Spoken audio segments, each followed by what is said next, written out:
Welcome to our channel. Today we how to enable home temperature alerts using Samsung SmartThings, beginner guide step by step clearly. Open the Samsung SmartThings app on your smartphone. Make sure you're logged into your Samsung account. Navigate to the devices section from the home screen. Locate and select your thermostat or temperature sensor. Tap on the device to open its settings. Scroll down to find the notifications or alerts option.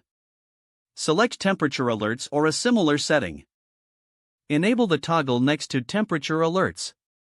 Set your preferred temperature range for alerts.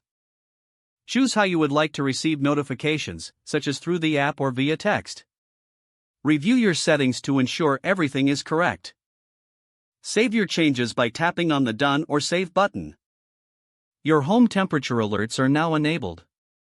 You will receive notifications if the temperature goes above or below your specified range. That concludes the setup process for enabling temperature alerts in Samsung SmartThings.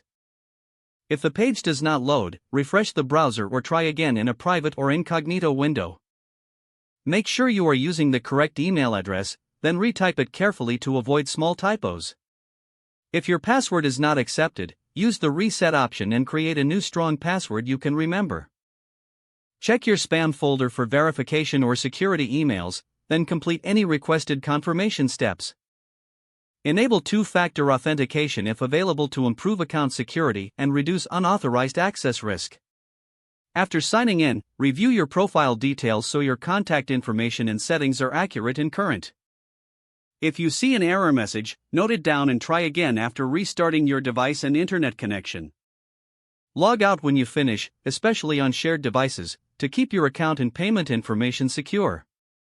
If the page does not load, refresh the browser or try again in a private or incognito window. Make sure you are using the correct email address, then retype it carefully to avoid small typos. If your password is not accepted, use the reset option and create a new strong password you can remember.